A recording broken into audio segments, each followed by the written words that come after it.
Maharashtra state counselling CAP round 1 group B ची जी choice feeling आहे ना, तर ती 8/9/2025 ते 10/9/2025 या दरम्यान होणार आहे.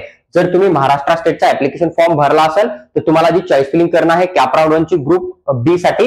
ग्रुप बी मध्ये आपला बीएमएस, बीएचएमएस आणि बीएमएस हे कोर्स येत आहे. गव्हर्नमेंट प्रायव्हेट कॉलेजला ऍडमिशन दिलं जातं. तर तुम्हाला 8 तारीख ते 10 तारखेच्या दरम्यान जे आहे ती चॉईस फिलिंग करणं आहे. आणि जे मुलं चॉईस फिलिंग करतील त्यांना सीट अलॉटमेंट केलं जाणार आहे. जर तुम्ही चॉईस फिलिंग नाही केली तर तुम्हाला कुठल्याही प्रकारे सीट अलॉटमेंट केलं जाणार नाहीये. आणि अजून महत्वाचा मुद्दा असा आहे की एखादा विद्यार्थी जर चांगल्या स्कोर असेल आणि तो विचार करतोय की मी एमबीबीएस बीडीएसचा सेकंड राऊंड खेळणार आहे आणि नंतर मग बीएमएस बीएचएमएसच्या सेकंड राऊंडला चॉईस फिलिंग करणार आहे, पण इन केस जे कॉलेज तुमचं फेवरेट कॉलेज आहे आर्यपोदार, तिथं जर राऊंड 1 मध्ये कमी रँक वाल्या मुलांना चॉईस फिलिंग केली आणि तुम्ही केली नाही म्हणून तुमच्या कॅटेगरीमधून तो जर कॉलेज कमी रँक अलॉटमेंट झाला आणि त्या मुलांना जाऊन तिथं जॉईन केलं किंवा रिटेन्शन फॉर्म भरला ना, तर मग त्या कॉलेजची जागा जी आहे ती सेकंड राऊंडला वॅकंट येणार नाहीये. मग त्या कंडिशन मध्ये तुमचा किती जरी चांगला स्कोर असेल तरी तुम्हाला सेकंड राऊंड मध्ये ते कॉलेज कुठल्याही प्रकारे अलॉटमेंट केलं जाणार नाहीये. तर तुम्हाला हा मुद्दा लक्षात ठेवणं आहे आणि ह्या मुद्द्याचा विचार करून तुम्हाला कॅप राऊंड 1 ला चॉईस फिलिंग करून ती सीट जी आहे ती सेकंड राऊंडला फ्री एक्झिट करून वॅकंट आणणं किंवा मग त्या ठिकाणी जॉईन करून तुमचं ऍडमिशन तुम्ही कन्फर्म करून एमबीबीएस बीडीएसचा थर्ड, फोर्थ तिन्ही राऊंड खेळू शकता.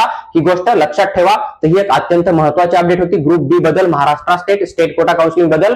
तर मी तुमच्याबरोबर शेअर केली आहे. तुम्हाला जर असेच इन्फॉर्मेटिव्ह व्हिडिओ हवे असतील तर तुम्ही चॅनलला सबस्क्राईब करून आमच्यासोबत नक्की जोडून राहा.